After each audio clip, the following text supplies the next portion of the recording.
Before I call the Home Secretary for the Child Sexual Exploitation and Abuse Statement, I have a statement to make on behalf of the Speaker.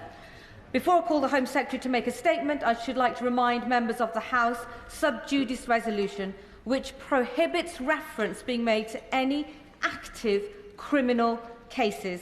Members should not therefore make any reference to any active case in which an individual has already been charged. I call the Home Secretary. Thank you, Madam Deputy Speaker. Child sexual abuse and exploitation are the most vile and horrific of crimes, involving rape, violence, coercive control, intimidation, manipulation and deep long-term harm. The information from the crime survey should be chilling to all of us. It estimates that 500,000 children every year experience some form of child sexual abuse, violence and sexual violation in the home, repeated rapes or exploitation by grooming or paedophile gangs, threats and intimidation involving intimate images online, abuse within institutions that should have protected and cared for young people, cruel and sadistic crimes against those who are most vulnerable. All of us have a responsibility to protect our children. Perpetrators must be punished and pursued. Victims and survivors must be protected and supported. But these crimes have not been taken seriously for too long, and far too many children have been failed.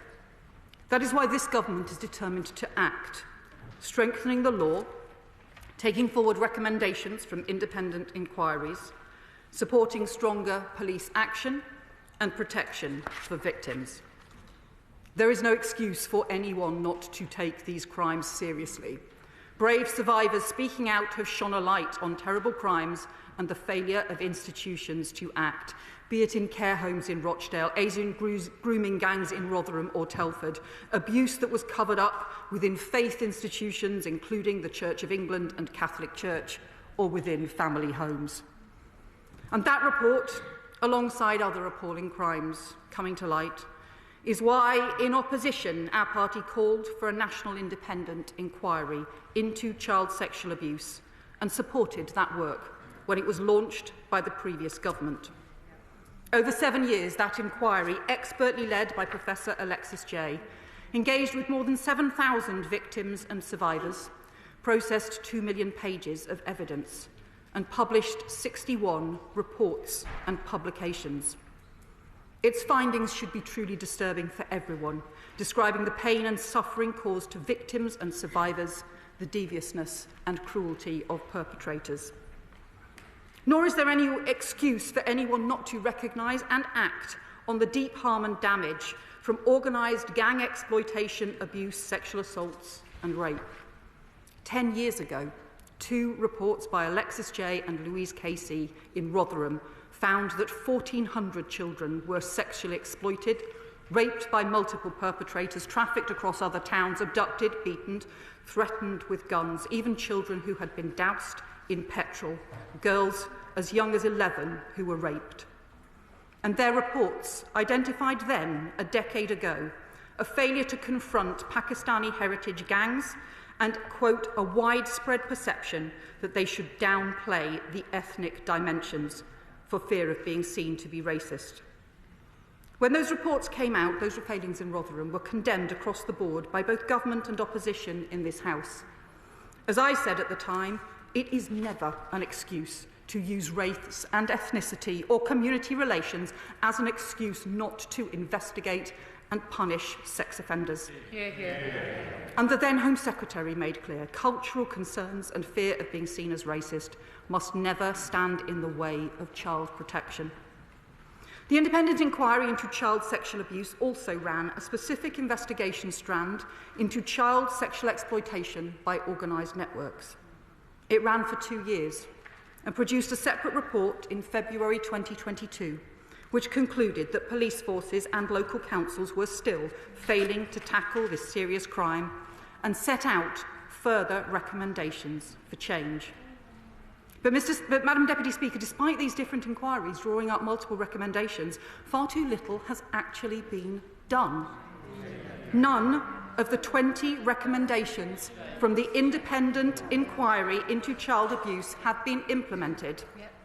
As the Act on Independent Child Abuse Campaign Group from the Survivors Trust has said this week, victims of child sexual abuse cannot afford further delays in meaningful action. And they said it is now imperative to keep the focus on radical reform. Two different Conservative Home Secretaries said after the report was published it was a watershed, should be the beginning of a new chapter for change, but that has not happened. We now need new impetus and action.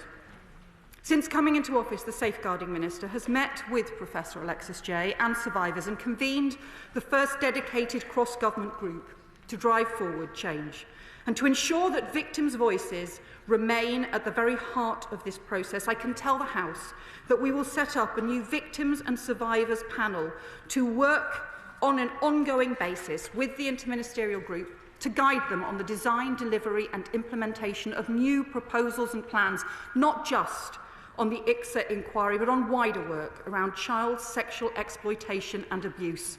And we will set out more details and timescales based on that work.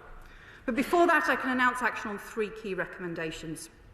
First, I can confirm we will make it mandatory to report abuse, and we will put the measures in the Crime and Policing Bill that will be put before Parliament this spring, making it an offence with professional and criminal sanctions to fail to report or cover up child sexual abuse.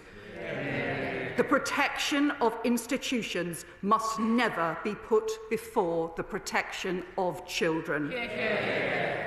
Madam Deputy Speaker, this measure is something I first called for in response to the reports and failings in Rotherham 10 years ago. It's something that the Prime Minister first called for 12 years ago, based on his experience as Director for Public Prosecutions. And the case was clear then, but we've lost a decade and we need to get on with it now. Second, we'll also legislate to make grooming an aggravating factor in the sentencing of child sexual offences, because the punishment must fit the terrible crime. And third, we will overhaul the information and evidence that is gathered on child sexual abuse and exploitation and embed it in a clear new performance framework for policing, so these crimes are taken far more seriously. The independent inquiry recommended as one of its first recommendations a single core data set on child abuse and protection, but that's never been done. We'll introduce a single child identifier in the Children and Wellbeing Bill and a much stronger police performance framework, including new standards on public protection, child abuse and exploitation. We're accelerating the work of the Child Sexual Exploitation Police Task Force, set up rightly under the previous government, and there has been a 25% increase in arrests between July and September of this year.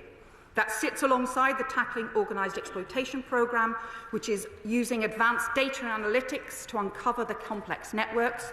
The data on ethnicity is now being published, but we will work further with them to improve the accuracy and robustness of the data and analysis. And we will continue to support further investigations that are needed, including police investigations and local independent inquiries and reviews which can expose failings and wrongdoing in local areas and institutions, as we've seen in Telford, in Rotherham and Greater Manchester. We support the ongoing work commissioned by Mayor Andy Burnham into historic abuse in Oldham, which has led to new police investigations, arrests and convictions. And to build on those findings, the leader of Oldham Council has confirmed this week work to set up a further local independent inquiry is already underway, including liaison with Oldham survivors. We welcome and support this work, which will put victims' voices at its heart. Madam Deputy Speaker, the Telford inquiry was particularly effective because it involved victims in shaping the inquiry, and they were involved at every stage. So Tom Crowther, who led that inquiry, has now agreed to work with the government and with other local councils where stronger engagement with victims or survivors is needed, or where more formal inquiries are required to tackle persistent problems. But we should also be clear. Wherever there have been failings or that perpetrators of terrible crimes have not been brought to justice, the most important inquiries and investigations should be police investigations to track those perpetrators down, to bring them before the courts and to get the victims the protection that they deserve. Yeah. And finally, Madam Deputy Speaker, we have to face the serious challenge that the fastest growing area of grooming and child abuse is now online. So we will also take much stronger action to crack down on rapidly evolving forms of child sexual exploitation and abuse and grooming online, including to tackle the exponential rise in AI-facilitated child sexual abuse material. And we will set out a significant package of measures to strengthen the law in this area in the coming weeks.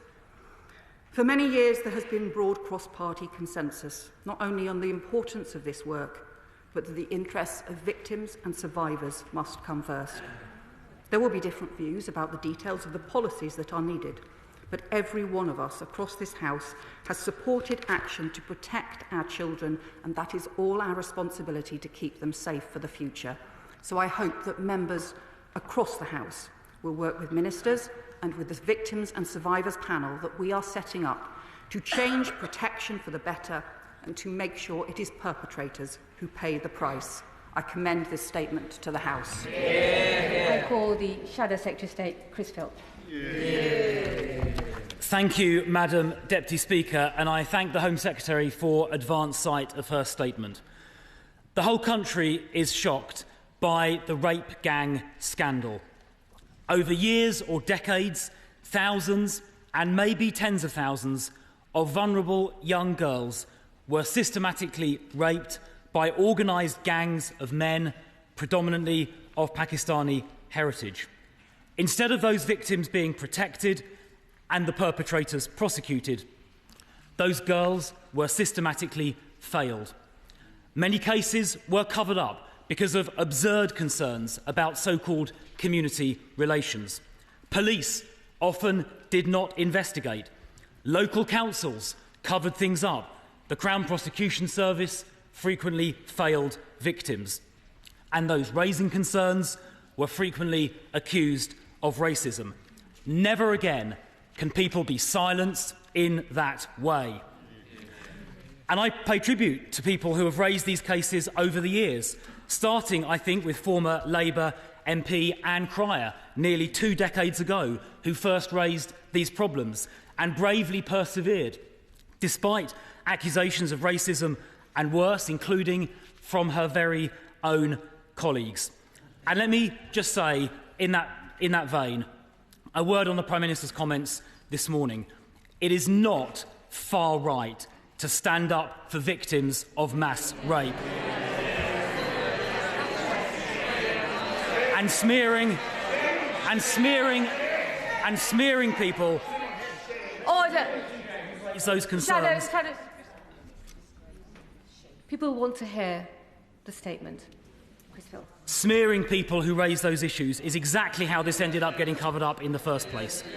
Now, I will, of course, repeat now what I said yesterday, that intimidation and threats towards elected members of Parliament and ministers, including the member for Birmingham Yardley, are completely wrong.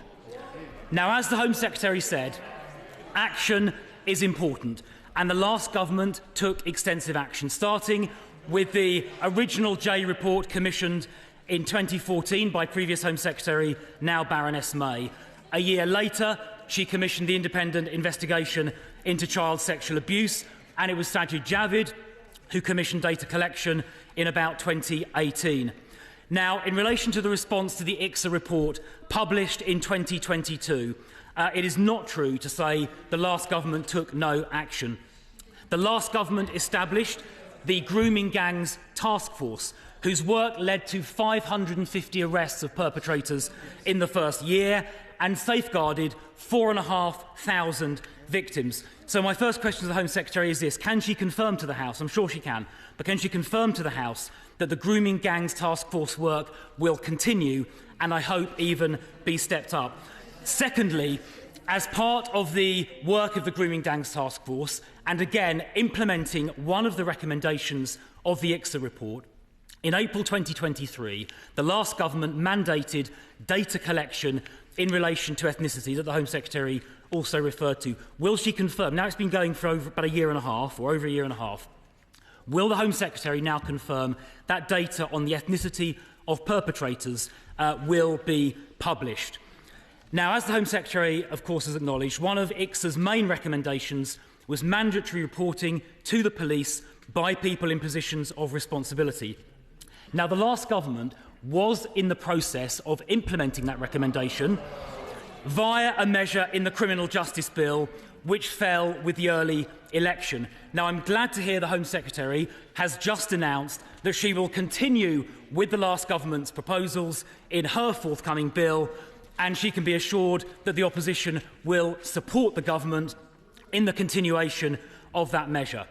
Now, finally, Madam Deputy Speaker, the Home Secretary did not address the need for a full national public inquiry on this scandal.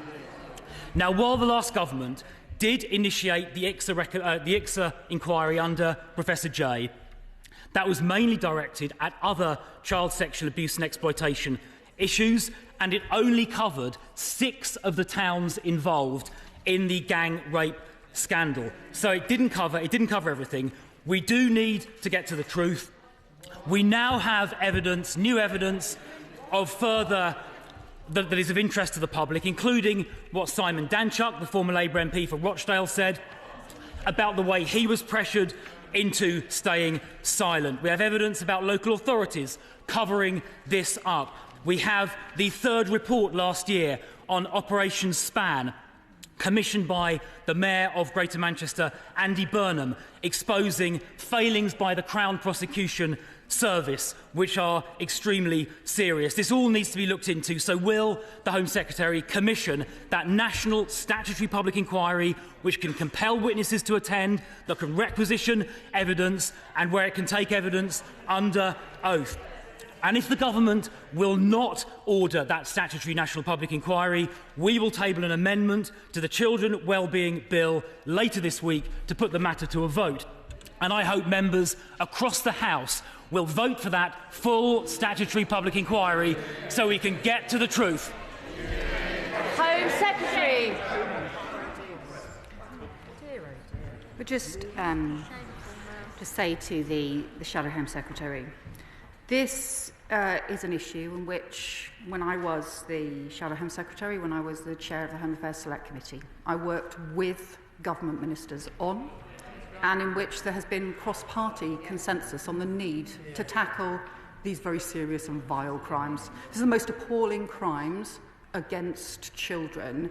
The brutal rape, the repeated multiple rapes of children, particularly young girls, but also young boys, in the most appalling of circumstances, and the abuse of trust for those children, often it be people who should have protected them, who should have looked after them, and where institutions failed to keep them safe.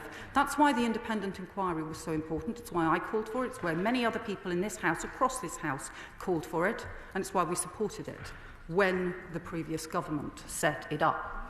But the truth is there just has not been enough action to tackle these vile crimes. There hasn't been enough change to policies, to the way in which services operate at local level. And that is a deep failing that those changes have not taken place. He used the example of the duty to report. This is incredibly important because it is about preventing any chance of people turning a blind eye, of professionals turning a blind eye to abuse, of people covering up child abuse and exploitation in the most appalling way. It's about making it a criminal offence. And yet we called for it 10 years ago. He had a decade in order to introduce that, a decade that we have now lost without having those powers and those measures in place. He rightly talks about the task force. I mentioned that in my response, and we've supported. It's not just continuing with that task force, but actually accelerating its work. So it has increased. The last quarter of arrests have increased on the previous quarter, a significant increase in arrests, because the thing I want to see most of all is I want to see perpetrators behind bars. I want to see perpetrators pay the price for the vile crimes against children. And in order to do that, we have to improve policing, performance and the coordinated work between police and local councils across the country in order to do this. So yes, we will accelerate the work of the task force. But he refers to the ethnicity data. It's already been published. It was published in November. The latest report was published in November as a result of the work of the task force. I would just say to him, though, I don't think that the data that they have gathered actually is adequate. I don't think it goes far enough. I think there's a real problem with the way in which we collect data, and police forces collect data. It's very haphazard. There isn't a proper system for collecting data, for having proper performance framework for policing, because again, to be honest, I think his government withdrew too far from policing and having the kind of standards we need to have in place. I hope we can work together on having a stronger performance framework, having a clearer framework of data, including dealing with these issues around ethnicity. And the issue back in 2015, we had the consensus on the need to make sure that race and ethnicity are never used as an excuse not to tackle crime. That somehow the fact that vulnerable girls supposedly consented when they did not is used as an excuse not to tackle crime. We can never accept those excuses. I hope that we will have agreement between us on how we do that. And in terms of inquiries, I would just say to him, his party launched the child abuse inquiry. They set the terms of reference. They provided the substantial funding for it. And he could have raised concerns about its terms of reference, about the scope of it, about the extent of its reports at any point, including at any point since it reported. And he didn't do so until last week. I hope he will support now the work that Oldham is determined to take forward, the work that we can hopefully see replicated from Telford. The Telford inquiry was a really important one. And I hope, too, that he is prepared to work with the victims and survivors panel, which will help us take forward exactly the kinds of further investigations, reviews and inquiries that should take place both at local level and across the country in order to make sure we protect child victims. Select Committee Chair Debbie Abrahams. Thank you, Madam Deputy Speaker, and I welcome my right honourable friend's statement. Child sexual exploitation and abuse is a heinous crime. It happens everywhere, in all communities, in all settings. And we must all be vigilant and do what we can to address that. My right honourable friend mentioned the importance of ensuring that victims of CSA are at the heart of all that we do, and I support it wholeheartedly with that.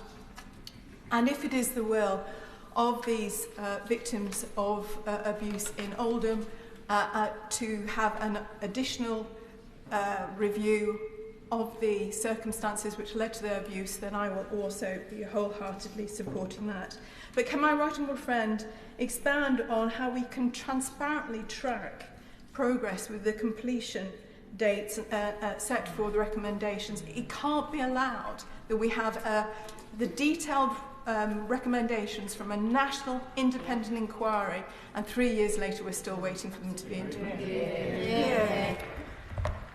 My honourable friend makes a really important point. I know she has worked immensely hard to champion victims and survivors of terrible crimes.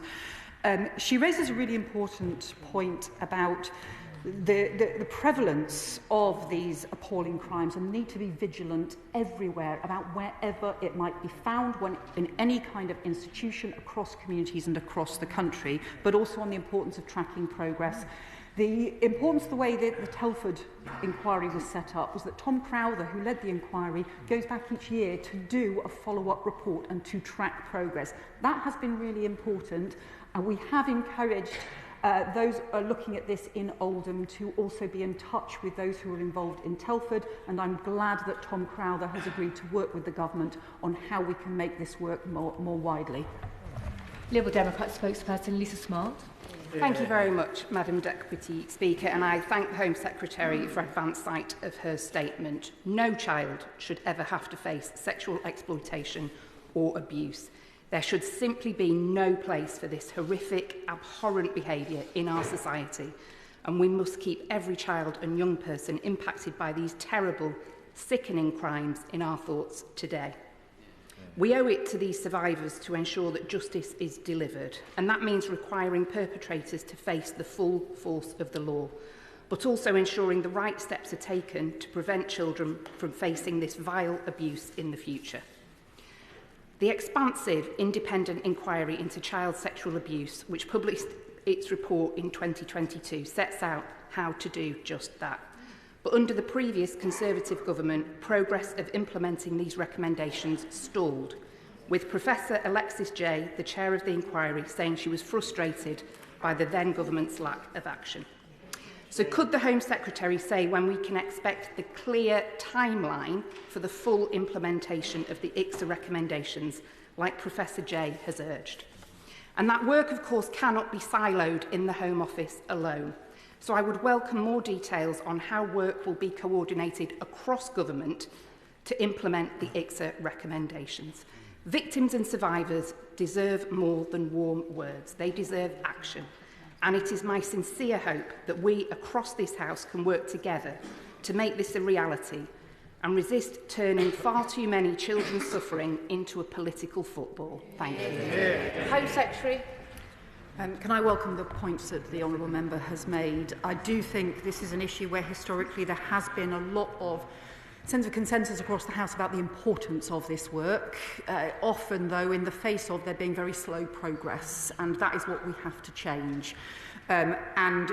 She rightly asks about how this is not just a matter for the Home Office, it's not just even a matter for police forces or for local council social services. This has to be about work across government but also across communities. So that's why the Safeguarding Minister is leading a cross-departmental programme of work on responding to not just to the ICSA recommendations but to broader work, because some of the work around online abuse is moving extremely fast and we need other action there as well. But the important thing is we need to set up the Victims and Survivors panel to work with this group, because the victims and survivors need to be at the heart of the implementation, not just to feel like they gave evidence to an inquiry and then that was it. Nobody ever listened again. Committee Chair Helen Hayes. Thank you, Madam Deputy Speaker. Several years ago, I supported my constituent who suffered horrific sexual abuse as a child in the care of Lambeth Council over a number of months as she prepared to give her evidence to the independent inquiry on child sexual abuse chaired by Professor Jay. It was unimaginably hard for victims and survivors to give evidence to that inquiry, reliving the abuse they suffered and re-traumatising them over again. But the fact that they did so was exceptionally important, and I pay tribute to their courage. Hear, hear. My constituent and thousands of other victims and survivors gave their evidence so that their experiences could be at the heart of Professor Jay's recommendations. Does the Home Secretary agree with me that if we are really to put victims and survivors first, the priority must be to act on what they have already told us and to implement the ICSA recommendations at pace and in full? Secretary. Can I join my honourable friend in paying tribute not just to her constituent but to the more than 7,000 people, victims and survivors who gave evidence to the independent inquiry into child sexual abuse and exploitation.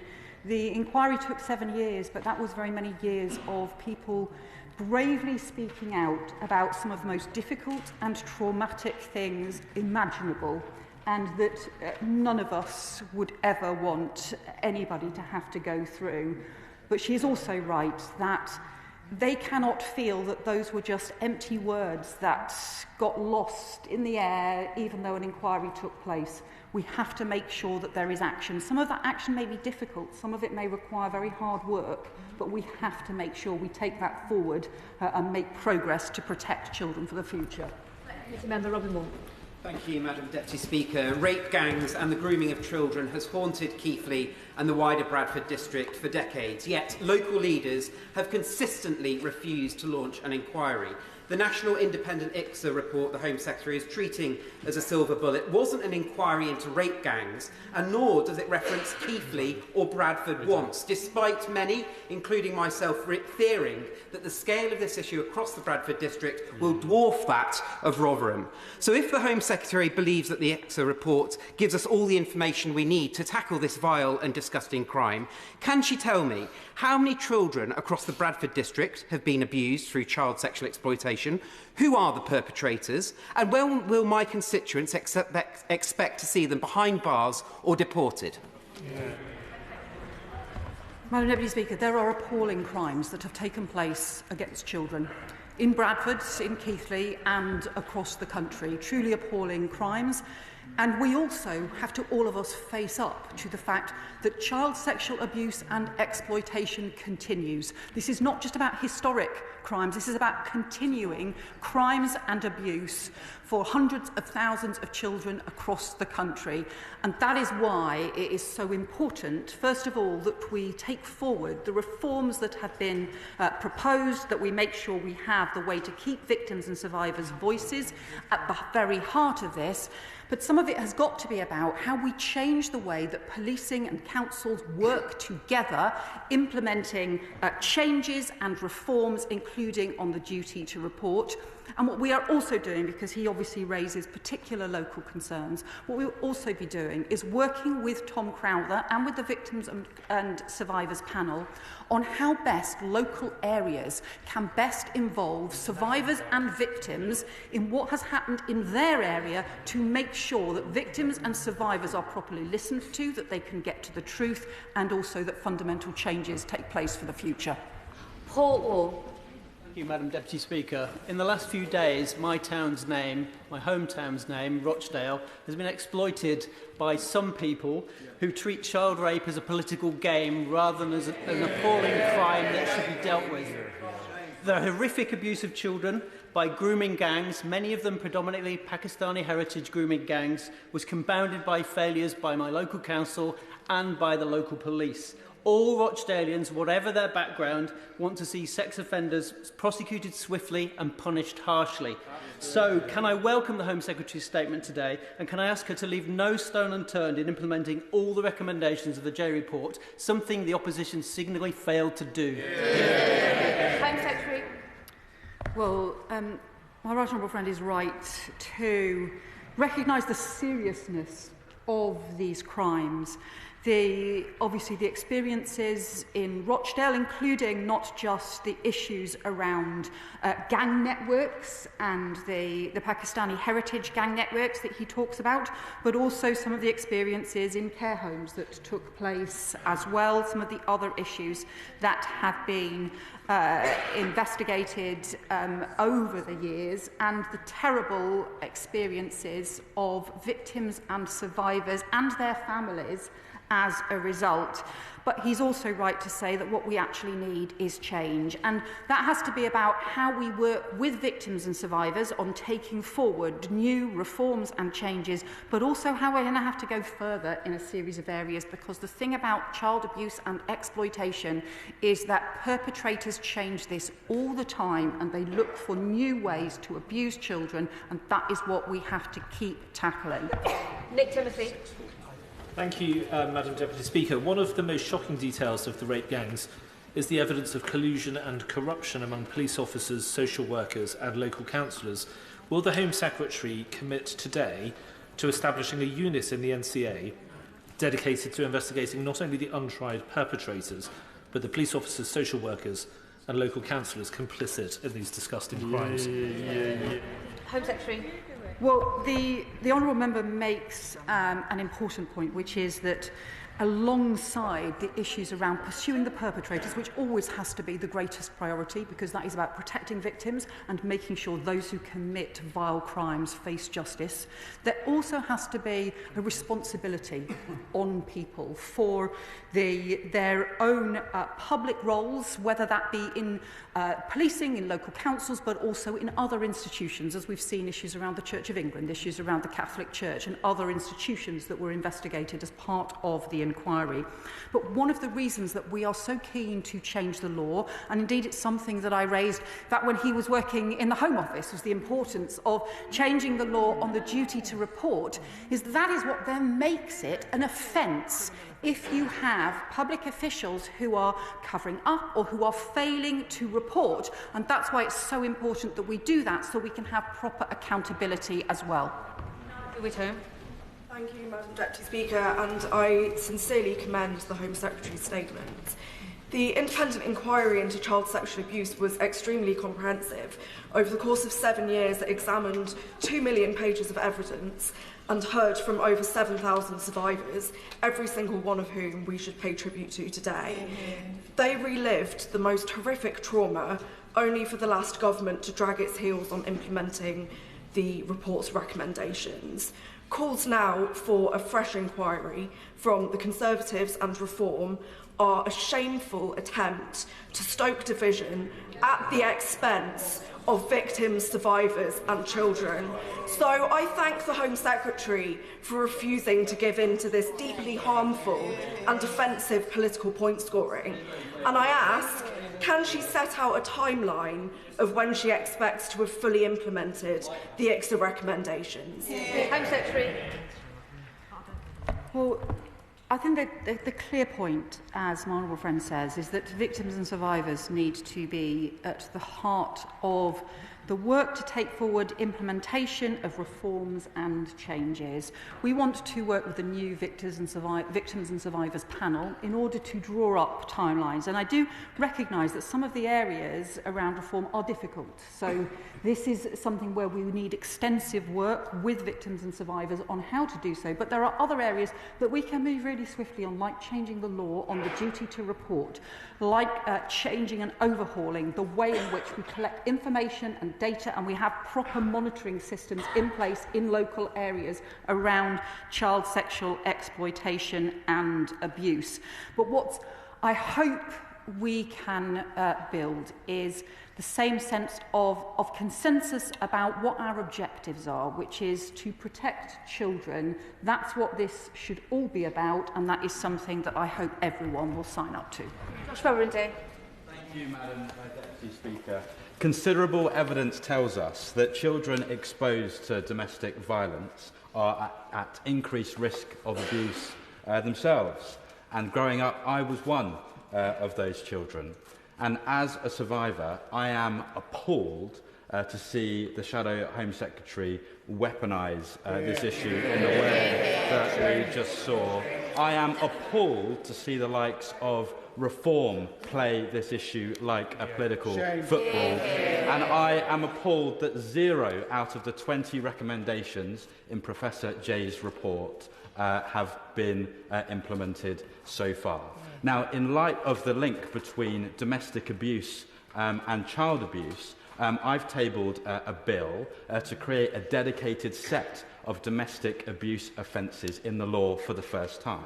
I want to ask whether the Home Secretary will meet with me to discuss the provisions of this bill so that we can see how we can better respect and protect survivors across the country. Can I just thank the Honourable Member for speaking out about his personal experiences, because I realise that that is never an easy thing to do, and to just show respect to him for doing so.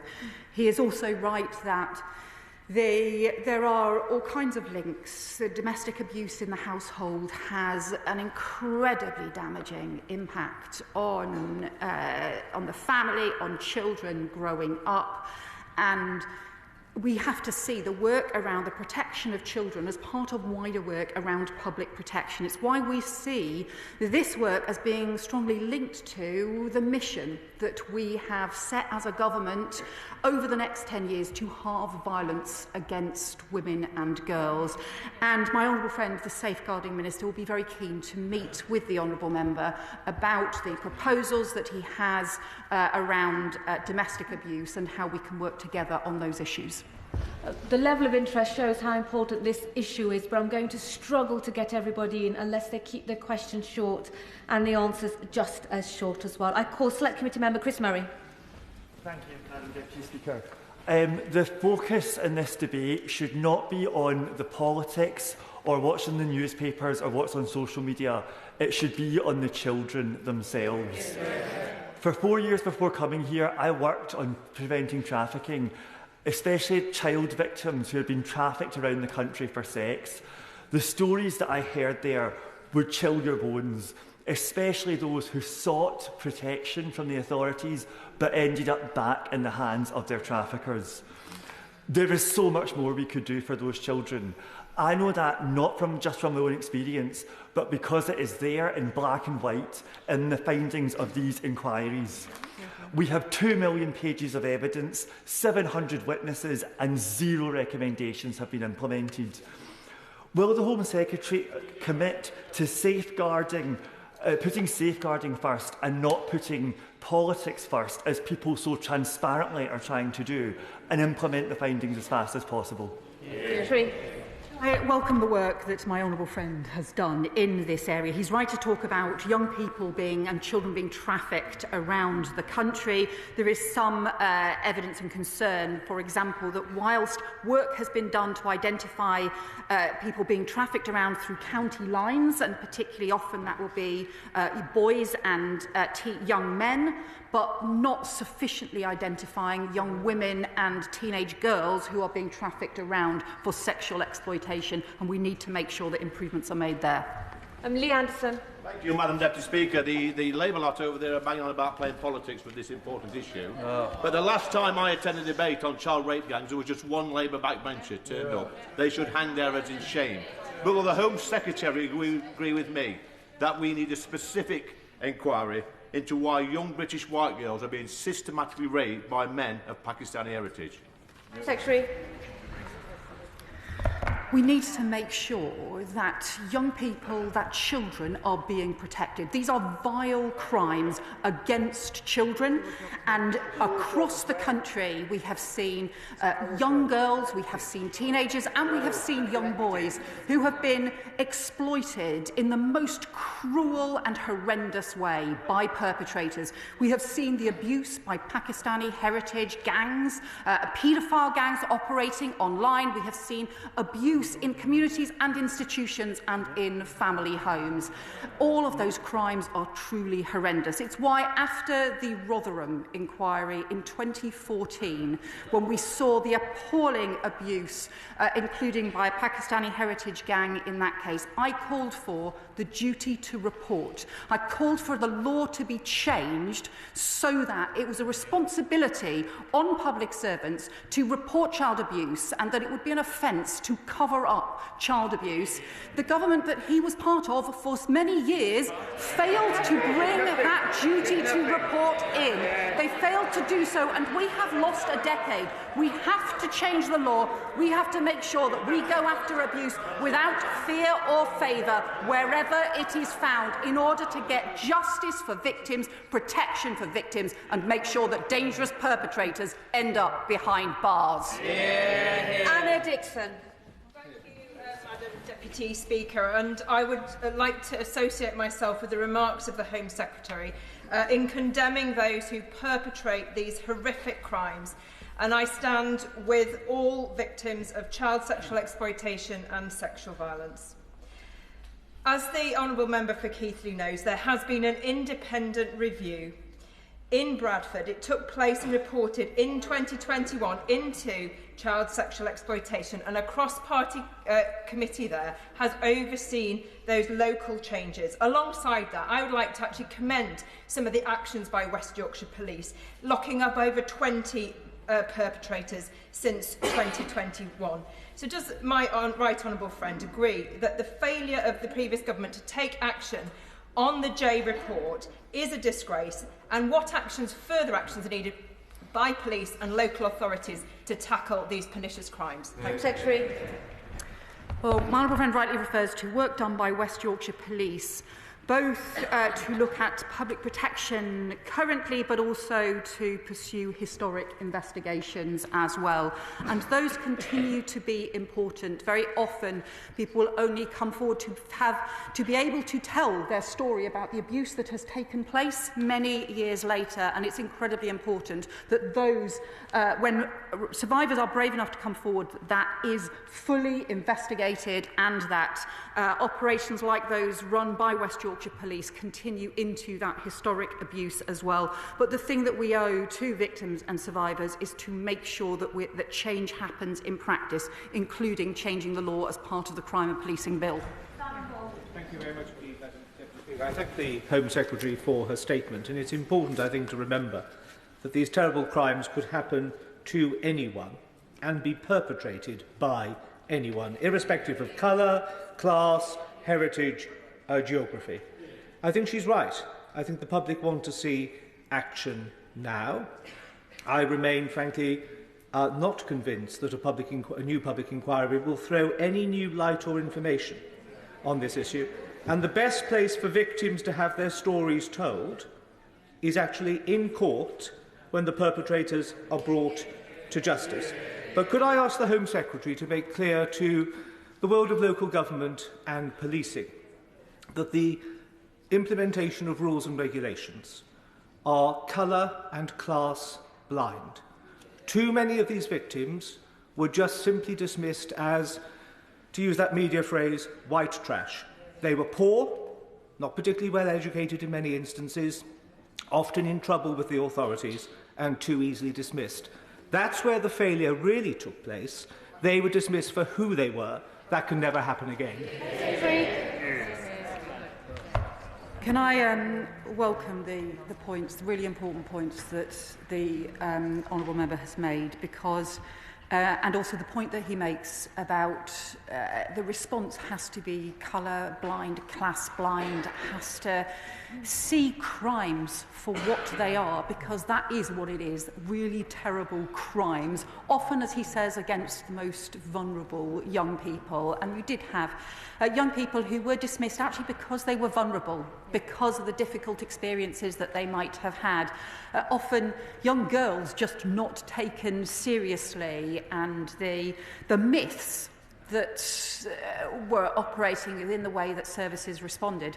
A lot of work has been done to challenge those myths, but the reality is, unless you have proper strong performance management frameworks in place, unless you have strong requirements on local organisations and agencies to respond and to take this seriously enough, the risk is that it just becomes lost in a corner as opposed to treated as the very serious crime that it is. And that's why we want to embed this as part of a proper performance framework for policing and working with local councils too. Joe White. Professor Jay heard from my constituent Terry Lodge, who was fostered and lived a life of slavery with no education and no childhood, and he has suffered the consequences throughout his life. Nottinghamshire County Council accepted all liability for their failings. To their shame, they are still to make an offer of compensation. Does the Home Secretary agree with me that whilst Jay's recommendations must be implemented in full, Nottinghamshire County Council must also step up and do the right thing? Home Secretary. My honourable friend makes a really important point about the responsibility on local councils to recognise the things that have gone wrong in the past, and to recognise the responsibilities they owe to local victims, to local survivors, and to provide the support that those victims and survivors need. I know my honourable friend, the Safeguarding Minister, will keep in touch with her about progress, but it is really important that all councils make sure they recognise their responsibilities. Shaukat Adam. Thank you, Madam Deputy Speaker. Perpetrators of sexual crimes must face the full force of the law regardless of their race, their religion or their nationality. But an overseas bad faith actor is using truly horrific cases of group-based child rape to demonise a community and slander a minister of the Crown, someone who has genuine experiences in helping the victims of abuse. This narrative is false and this narrative is dangerous. Many reports from 2015 to 2024 have concluded that the common denominator for sexual violence is not immigration, race or culture. Isn't this the real point here? If the victims are being falsely told perpetrators look a certain way or are part of a certain community, they will have a false sense of security when with people who don't fit that stereotype.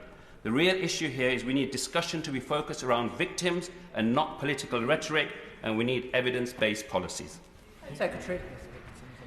Well, one of the points that the independent inquiry made was the broad nature of this abuse and the way in which it can be found anywhere. When you have 500,000 children being subjected to child sexual abuse or exploitation every year, that is an impact right across the country. It means you have the real serious problems and failings within all kinds of different institutions, as the inquiry found, looking into issues within local councils, within care homes, within faith organisations, including the Church of England, within different grooming and exploitation groups. Wherever it is found, we have to have these treated as terrible crimes against children. No excuses made for perpetrators, no excuses made for inaction. There has to be strong action to go after the perpetrators, whomsoever they are, wheresoever they are, and protection for the victims, whomsoever they are and wherever they are too. Oliver Ryan. Thank you, Madam Deputy Speaker. Can I thank the Secretary of State for her statement? With this government, no matter race, no matter where they are, abusers will have nowhere to hide, and the job in hand is action, implementation and change. I'm glad to hear that she'll be setting up a new victims panel, because it's the victims of this sexual abuse, women and children, who are usually forgotten in this wild whirlwind of Twitter, who I have to say is usually men using this to grind a political axe. Does she agree with me that this is not a bandwagon to jump on for anybody's political TV talk show? This is a serious issue. These are victims that deserve to lead this process as we go through, and I'm sure she will do that. Yeah. Well, these are really serious crimes, and for someone like Alexis J, who has been working in this area over very, very many years, and before she led the independent inquiry, and for others who have been working in this area over very many years, it has to be about the victims and survivors, but it also has to be about getting serious about delivering change and making sure that change happens in practice. And therefore, one of the things has got to be about how we make sure there are proper monitoring processes to follow up change, rather than just to think, well, there's an announcement being made, but nothing changes and nothing is actually done. That is far more important than the debates that take place on social media, is what is the practical plan for delivering change. Wendy Morton. Madam Deputy Speaker, the government has been very keen to set up 60 reviews since coming into office, including one in social care, but it's refused, Madam Deputy Speaker, a formal request from Oldham Council for a national statutory inquiry into child sexual abuse and on grooming and gang rape. So why? Why not let sunlight and transparency and justice into the process? Home Secretary. Well, I would just say to her, as I made clear in my statement, we support the independent review that Oldham Council is planning to set up. We have also made clear to them that we suggest that they work with those who were involved in the Telford inquiry, which was extremely effective. Tom Crowther, who led that inquiry, has agreed to do so. And interestingly, one of those who gave evidence both to the Telford inquiry and also to the national inquiry has described how she found the impact of the Telford inquiry was actually much easier for her to give evidence to, and thought was more effective at getting to the nitty-gritty of what had gone wrong in Telford. And I suspect that is why her previous government, the government that she was a part of, also said repeatedly to Oldham that they should pursue the local inquiry. But we want to make sure that there are proper investigations, inquiries and reviews wherever there is evidence that needs to be pursued. Most important of all, there have to be police investigations to get justice. Clive Betts. Thank you, Madam Deputy Speaker. 2014 and 15, the then HCLG Select Committee did an inquiry of just reports into CSE in Rotherham. Those reports that we did drew very heavily on the evidence from Alexis Stray's first report, which was into Rotherham, and the problems there, the failings of the police, the failings of the council, the failings of Ofsted as well. What that shows surely is that a local authority commissioned inquiry, which what Alexis Jay's first inquiry was, can get to the bottom of these problems, can expose the failings, and can lead to improvements at local level. Surely Oldham can do exactly the same. Secretary. Well, that is the work, my honourable friend is right, because that is the work that Oldham are now taking forward. We want to work with Oldham, we want to be able to support them, and we want them to be able to see the work that was done in Telford that was effective at delivering change.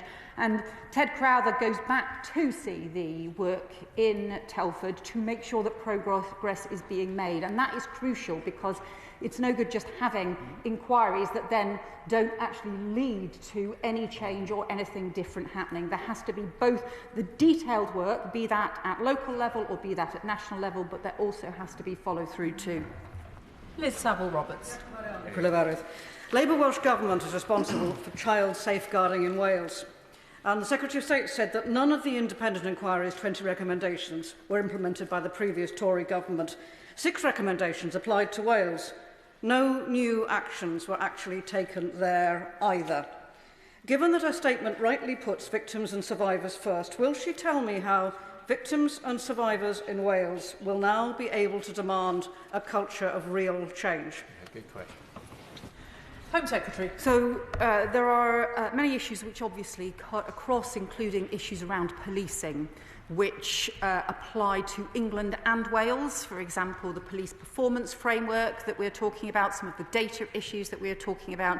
So, of course, we need Welsh police forces. We need to work with the Welsh Government on taking those measures forward. They are immensely important, because part of the problem has been that when there is not a sense of what is it actually being measured, what is the things that are actually going to change, what are the performance standards that we expect from all police forces right across the country, if those don't exist, then in practice too little changes. That performance management framework has been missing from Wales as well as from across England, and that is what we're determined to introduce. Harpreet Tupple. Madam Speaker. The horrific cases of CSC and rape across the country have exposed deep failures in the safeguarding of vulnerable children. And as other members have said, unfortunately too many times they were not viewed or treated as children by the agencies that should have supported them. So can I welcome the steps that the Secretary of State has set out, but can she ensure that there is long-term funding to support survivors to rebuild their lives, so that their voices lead on reform, and that we support local charities like the ones in my constituency, including Keighley's Rape and Sexual Assault Centre and Pennine Domestic Abuse Partnership, who do fantastic work but are constantly having to fight for funding every year? Thank you. Can I thank my honourable friend for raising the local service, which my honourable friend with the Safeguarding Minister also is a strong supporter of the work that that service is doing. She's right about the importance of making sure that we support victims and survivors. We need to work with the Victims and Survivors panel on how we take that forward. She's also right to say part of the problem is that children were not treated as children. And they were not respected as children. They were just treated as being somehow adults that satisfy, and not treated as being exploited and being subjected to the most terrible of crimes. And that's one of the fundamental things that has to change. Jenkins. Thank you, Madam Deputy Speaker. Can I also thank the Secretary of State for her statement? And initially, just to point out, I think the House overwhelmingly is behind her dealing with these very difficult subjects and implementing the findings of the Jay report. But the arguments against a further public inquiry, I'm listening very carefully to these exchanges, seem to me rather thin in response to my honourable friend for Keighley, for example. Oh, we've already got too much to do. Oh, it probably won't find out anything new. Oh, let the council do it on its own. I just wonder whether, in fact, it's a matter of public confidence. And if she cannot restore public confidence without a further public inquiry, please will she not rule it out?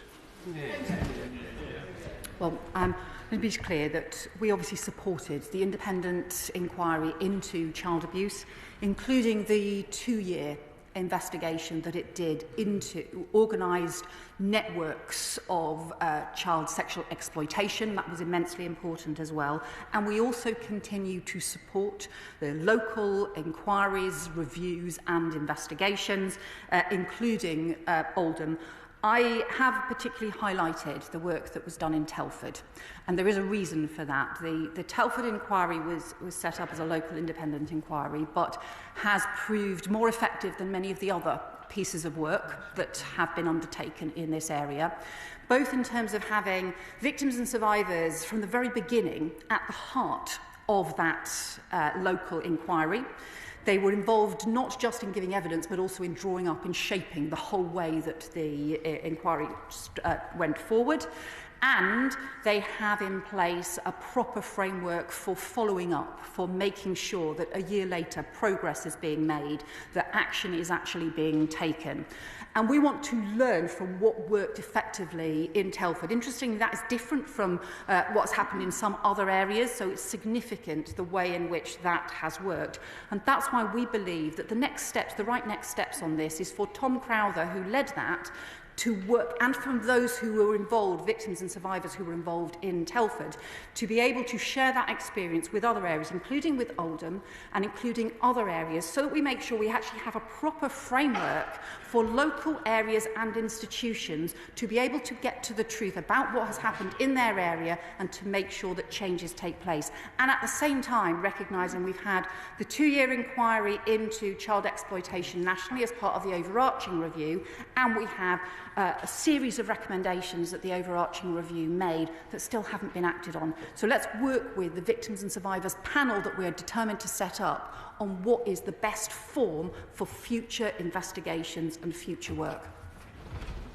I'm only planning to run the statement until 7, so it might be helpful if we have very short questions and perhaps shorter answers from the Home Secretary. Stella Creasy. Thank you, Madam Deputy Secretary. Can I, on behalf of every decent-minded MP across this House, just say how powerful and important it is to see the Safeguarding Minister here on the front bench and the Home Secretary, because it is a testament to their commitment to getting this matter right and not being deflected, however hard other people try, from what really matters, which is the victims of these horrific crimes. I'm proud to sit behind them and to support the work that they are doing. And I welcome what they say about bringing up a victims panel. And in the spirit of the cross-party working that I think we're going to need to do on this, can I also welcome the words of the member from North Dorset, because he's right. The common story we hear with victims of abuse time and time again, whether of grooming gangs, whether in care homes, whether in their own homes, is that they weren't believed. Nobody listened to them.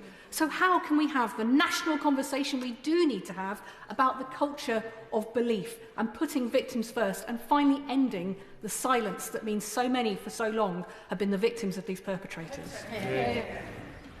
My honourable friend is right. We have to make sure that the victims' voices are heard, and also that they can have the confidence to come forward, because very often victims are not heard because they don't feel actually that they will be believed, or they don't feel that they will be able to get support they need if they do speak out, and that can make it extremely difficult.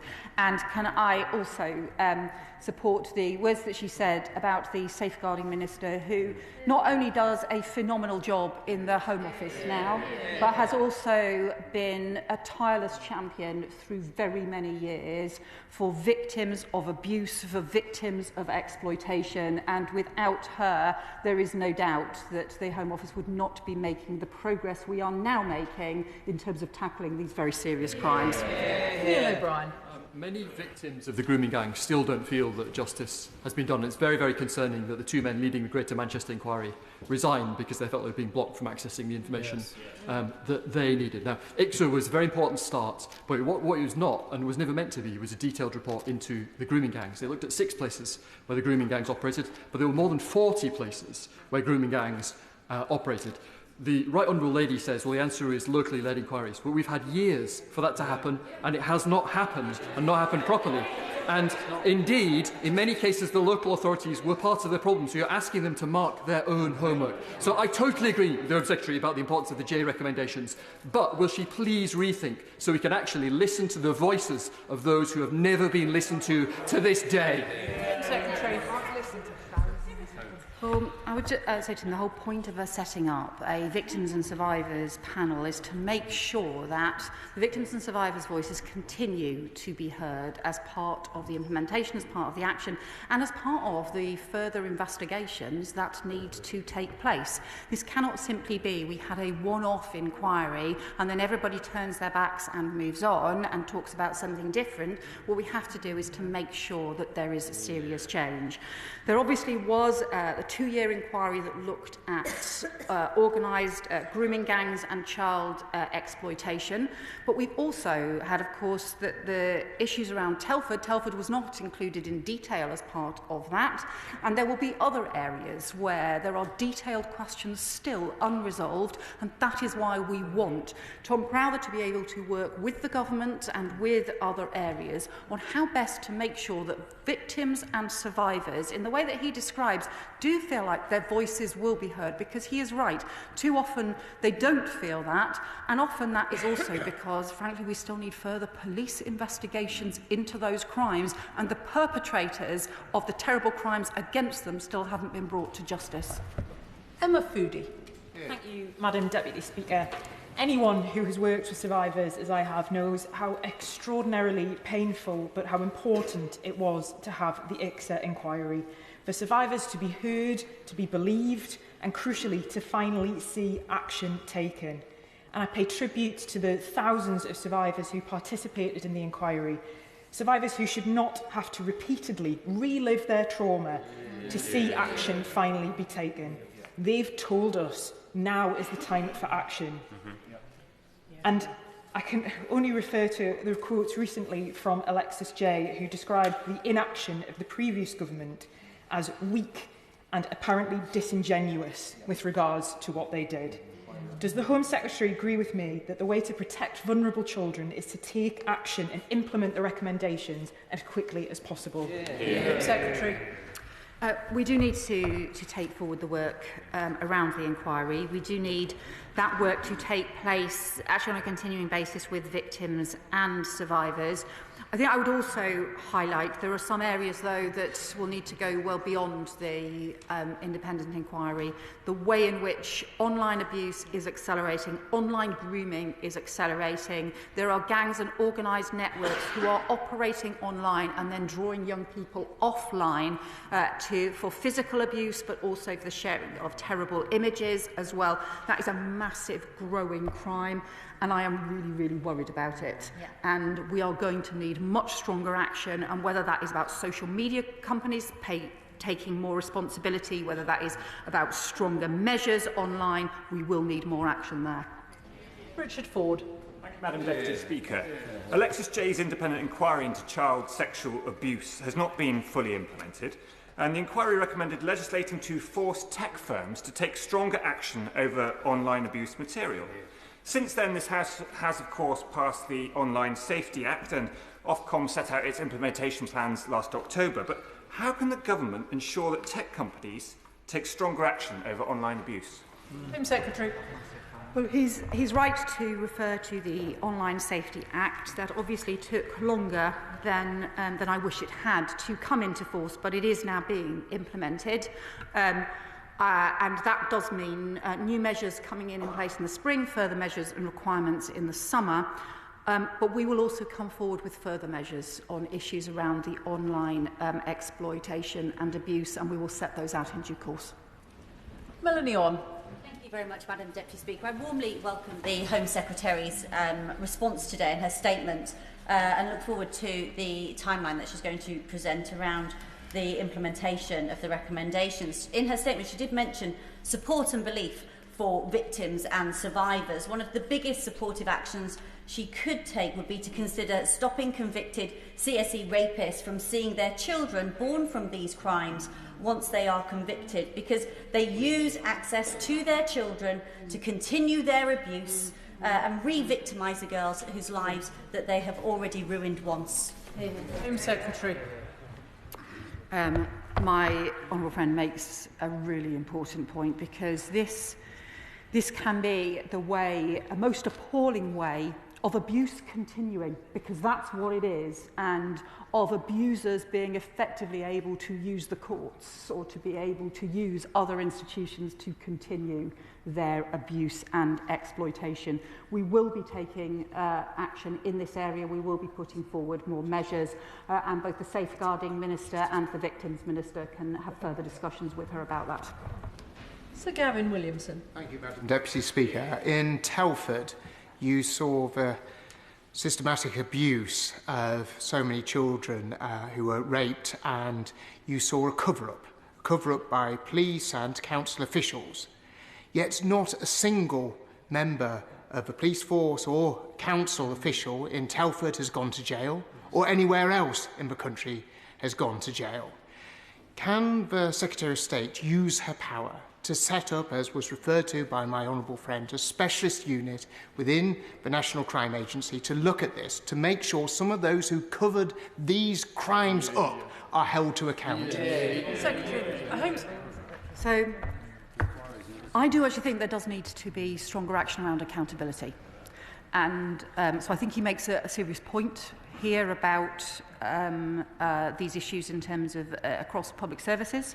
But I would also say to him that one of the most effective ways to be able to do that means you have to strengthen the legal framework in the first place. You have to strengthen the legal requirements on those who are responsible, including the duty to report, but also making clear that it is an offence to block or to cover up, and making sure that where there are existing powers, they are properly used, but also making sure that we strengthen them. And I would again just gently say to the honourable member, he was a government minister, including at different times an education minister, for over very many years when people were calling for the strengthening of the law. I do hope he will support that strengthening of the law now, even though he didn't at the time. Blair McDougall. Deputy Speaker, can I warmly welcome the measures the Home Secretary set out to pursue perpetrators, to challenge the culture of cover-up, but also her strong statement that nobody should resist the urge to report child rape because of a fear of being labelled as racist. Can I also ask her whether she shares my contempt of those who will take the suffering of victims and weaponise it, particularly through online disinformation, to pursue their own hateful agendas? The attacks by Elon Musk on the Minister for Safeguarding crossed the line for me in the last few days, and earlier I deactivated my X account. And I wonder at what point for the Home Secretary does the continuing presence of government departments on that platform legitimise a space that's not only poisonous now, but is actually dangerous? Home Secretary. Well, I think the honourable member is right to say that this has to be about showing respect for victims. It cannot be about just perpetuating misinformation online for the sake of clicks, for the sake of audiences. This has to be about respect for victims and for survivors, and for the practical changes that we have a responsibility to take. I hope in this House we can stick with what has been really the sort of core traditions of the way that this House works, is that actually when we are sitting in front of each other, across the dispatch box from each other or across the chamber from each other, we talk about what really matters to people and to our constituents, rather than simply chasing headlines online. Sammy Wilson. Thank you, Madam Speaker. I welcome the measures which the Minister has announced today in terms of the mandatory reporting, the grooming being an aggravated factor, and also the better use of data. But the fact remains there is still suspicion, widespread suspicion, that there is cover-up because of the nature of these crimes and those who perpetrated them. And thus you not agree with me that there is need for a national inquiry, because it is now seen that it is a wider problem than what was originally envisaged. Secondly, the cover-up by public bodies has been disgraceful. And thirdly, there are allegations that CPS had a role in ensuring that people were not prosecuted. So rather than this being hiding behind the rhetoric that this is a far-right demand, would she not accept that this is a reasonable response from a government that says it wants to deal with the problem and wants to restore public confidence? Secretary. So the very reason that I called, many of us called, for an independent inquiry in the first place many years ago was because of the deep concerns, both about the scale of abuse, about the scale of the abuse that was going hidden, and also about the total failure of institutions to respond, concerns about information being hidden, concerns about authorities not taking the action that they needed. That is why we called for an inquiry in the first place. That's why we had an independent inquiry that lasted 7 years, that the previous government invested, I think, over £150 million in that inquiry over 7 years, that it also rightly included a 2-year investigation into the grooming gangs, the organised child exploitation as well. But there are also areas where further work needs to be done in local areas, as I referred to in Telford, as Oldham is now taking forward as well. But really, all of this goes back to the heart of ultimately what you need is the police investigations. The police in the end are the ones who have the powers to get to the truth about perpetrators who are committing crimes, to gather the evidence, to get them before court and to get them behind bars. Emily Darlington. Thank you, Madam Deputy Speaker. Over 500,000 children every year are sexually abused, and there are about as many perpetrators of that. Yet there are some people on the opposite side who only want to focus on a few, rather than the big cases that we've heard come right across, whether it's TV presenters, Catholic Church and others. This is something we have to take seriously and not exploit or chase headlines or look for future funders for our political party. We are actually taking action led by 2 formidable women who will not let any abuser get away with exploiting women, men, or children anywhere, particularly online, which is an inquiry that we are beginning on the Science and Innovation Tech Committee tomorrow, looking at algorithms. Can the Home Secretary reassure the House that it is action that is the priority of this government, not further years of talking, and that is what survivors need? Secretary.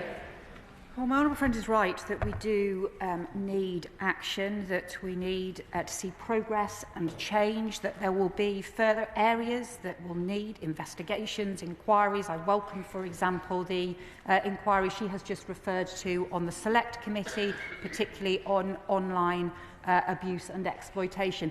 Now, it says, as we're coming to the close, Madam Deputy Speaker, is that as well as the issue around my real concern, deep concern about the expansion of online, the other area I'm deeply concerned about is the expansion of young people being drawn into abuse as well, and the abuse between teenagers as well, because the exploitation and what is happening to harm young people that demonstrates, I think, is extremely serious, and that is escalating. Final question, Dr. Caroline Johnson. Thank you, Madam Deputy Speaker. Madam Deputy Speaker, the House has agreed this afternoon that cultural sensitivity should not get in the way of police investigations, but it would appear that they have, and they perhaps still are, and that victims have been let down and that current victims may be being failed even today. There is a specific problem with gangs of organised men who are systematically raping and abusing young children. Within that group, there is an overrepresentation of men of Pakistani heritage. We need to understand why. A piecemeal investigation, town by town by town, is not going to do that. It's not going to serve the interests of victims, ensuring that they get the justice they deserve, and it's not going to prevent future cases. Well, she raises an important point that was first raised as part of the J inquiry and then as the Casey inquiry more than 10 years ago. And she's also right that we need to see action, because there are real concerns that despite these issues having been raised over a decade ago, that in so many areas, not just around grooming gangs and exploitation, but actually around other areas of child sexual exploitation and child sexual abuse as well, there still hasn't been the action taken to change things. It's why we have to make sure that the action is taken. It's why we have to look at the recommendations that have already been made, including by the 2-year strand and inquiry as part of the independent child sexual abuse inquiry, inquiry, but it's also why we then have to work with the Victims and Survivors panel on what are the further areas. I do think that we have to improve the ethnicity data that is really not adequate. We're publishing what we've got. It was published in November, but it's really not strong enough in terms of that data, because that can also inform the kinds of investigations that need to take place and make sure that we're looking at child abuse wherever it is found, wherever it is found across the country, whatever institution it is found in, whatever community it is found in. Crime is crime, and children need protecting wherever they are. I thank the Home Secretary for that statement. Apologies to members who did not get in, but we have 2 further items of business. If the front benches would like to swap over as quickly as possible.